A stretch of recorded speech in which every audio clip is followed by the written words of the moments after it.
Salam saudara-saudara yang terkasih. Mari dengan penuh sukacita kita membuka firman Tuhan.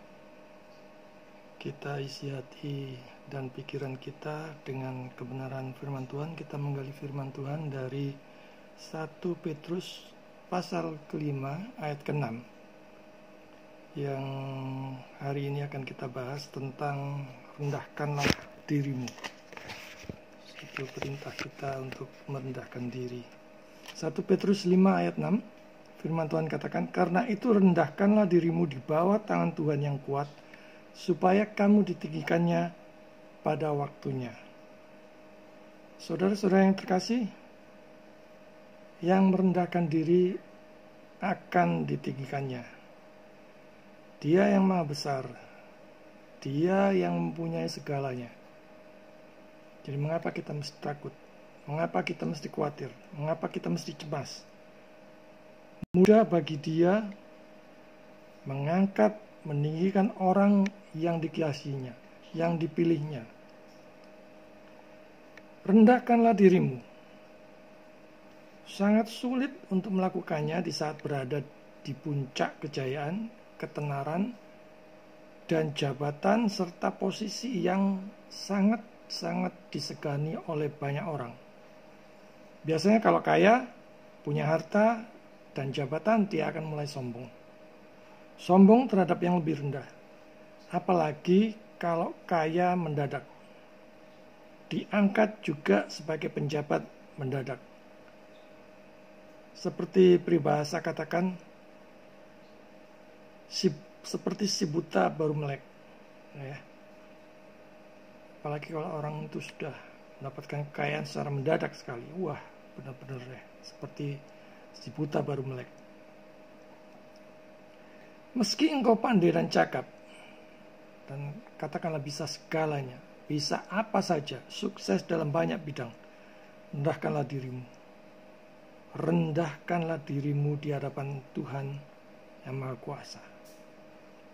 Semua itu dari Tuhan. Gunakan untuk Tuhan. Bersyukurlah dengan apa yang Tuhan beri kepada saudara saat ini. Sekalipun engkau berada di posisi top, di posisi puncak, di urutan pertama, rendahkanlah dirimu. Tidak ada yang perlu disombongkan, saudara-saudara yang terkasih. Semua dari Dia. Dialah yang layak untuk dipermuliakan. Bersedialah untuk mengambil tempat yang rendah.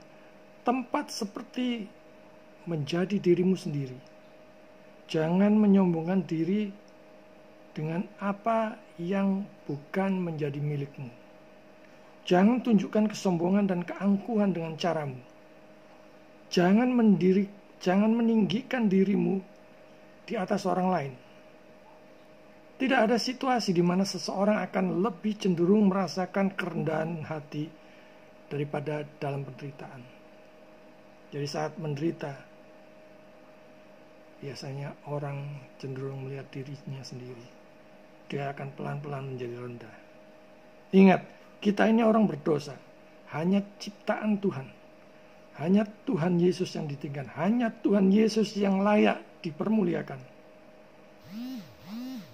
Terutama dalam melayani. Kalau saudara melayani saat ini, harus ingat ini.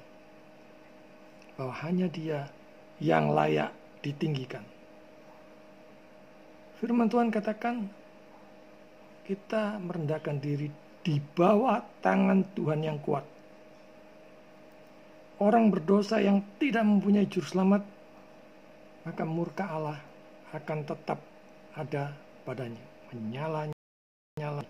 Tangan Allah yang murka itu masih menyala-nyala atasnya. Jadi kalau saudara saat ini tidak mempunyai damai sejahtera, tidak mempunyai sukacita, ingatlah, sudahkah saudara mempunyai Raja Damai di dalam hati saudara?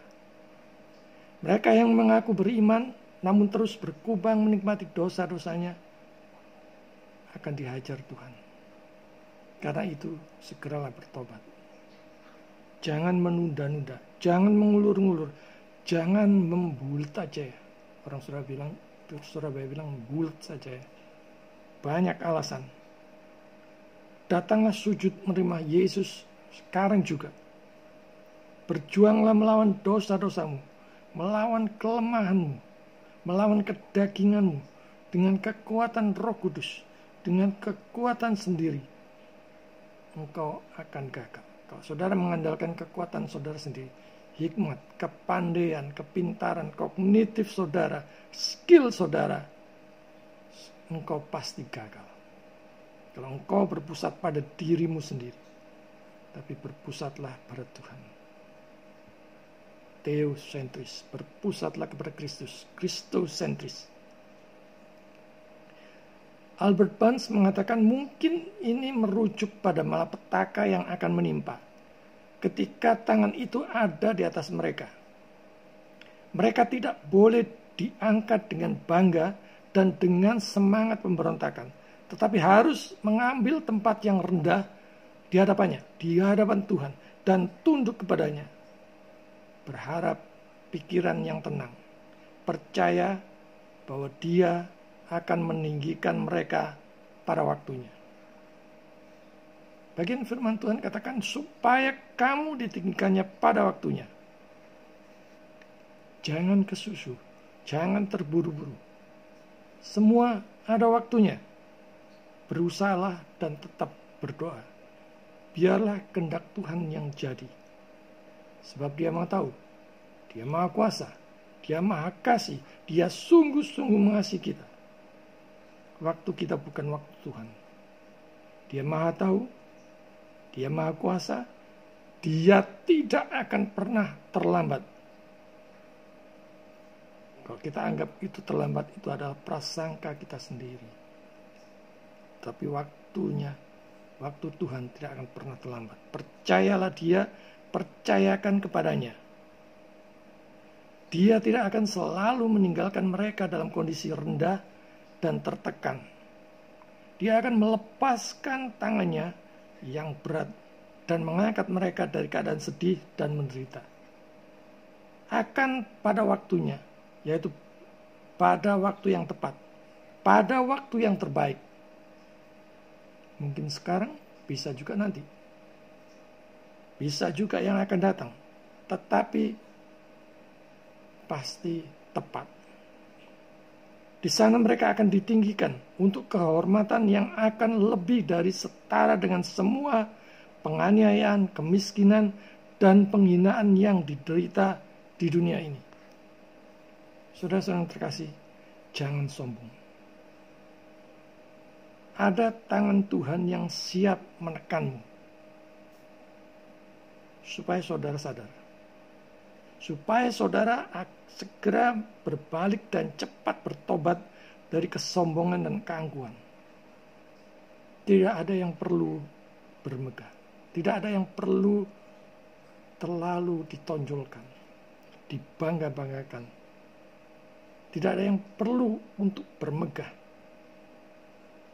Karena semua dari Dia. Oleh Dia. Meski mungkin saudara saat ini direndahkan, dianggap remeh, bersabarlah. Ada waktunya kita ditinggikan Tuhan. Waktu Tuhan pasti pas, pasti tepat, pasti tidak terlambat. Rendahkanlah dirimu di hadapan Tuhan. Dia yang menguasai itu. Tenang, damai, dan sukacitalah senantiasa setiap saat, setiap waktu di dalam Tuhan. Tuhan memberkati.